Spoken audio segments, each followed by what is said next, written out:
In the 20th century, wireless technology integrated with the human body was nothing more than science fiction. But today, Wi-Fi connected devices like heart rate monitors and sleep trackers have become common parts of American life. How has bionic technology evolved so quickly from science fiction to reality? And what could this Internet of Bodies mean for our lives moving forward?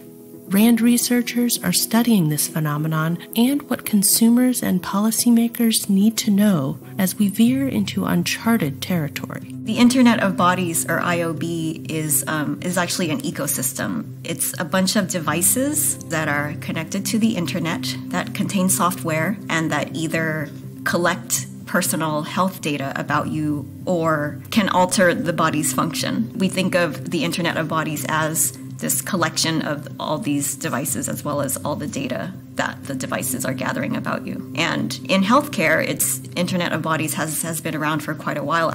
With the advent of the internet, it makes a lot of sense to connect your pacemaker to the internet so that your doctor can be automatically notified if something weird happens, if there's an anomaly. It's natural in a lot of ways to want to understand more about your body, how it functions, how well it's doing. IOB devices could revolutionize healthcare. Unprecedented amounts of personal health data could inform treatment plans that are completely tailored to a patient's needs. There are pills now that have an electronic sensor that let a healthcare provider know whether you have taken the medication. Other things like precision medicine. So precision medicine is the idea of creating pharmaceuticals or treatment like specifically for your body, for your personalized treatment. And I think IOB could really help with that because nowadays a lot of healthcare is based more on, average reactions, whereas with data from IOB devices, you might be able to really more precisely treat a certain disease. But the Internet of Bodies won't be a cure-all. In fact, the largely unregulated market poses risks to the uniquely sensitive data these devices collect.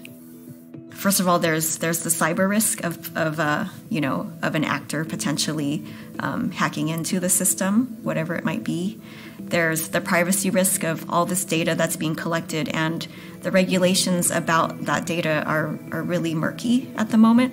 And so there's not a lot of clarity into who owns the data, what happens to it, who it gets sold to, how it's being used. And there's even potentially national security and global security risks. A few examples of these risks have already played out in real life. For instance, in 2018, highly sensitive information about U.S. military activity and base locations was inadvertently revealed by soldiers' fitness trackers. So this is a pivotal moment. What can we do to make sure we reap the potential benefits of the Internet of Bodies without risking our privacy, security, and personal autonomy? Consumers should be wary of IOB devices because as it's becoming more and more popular, all of this intimate data is being collected, arguably more intimate data than we've ever really recorded before. There's no clarity on what is being done with that data. With an old mechanical pacemaker, there's no data that was being collected and stored, and you could look at a history of someone's heart rhythms. Because policy tends to lag behind innovative technologies like this, it's probably up to the consumers and to the healthcare patients to really be aware of the devices that they're using and what is happening to their data, and to know what the regulations are in their particular state, because it does vary so much state by state. Even if you think you're not interesting or that nothing will happen with your data, there are a lot of unknowns that I think we need to be careful about.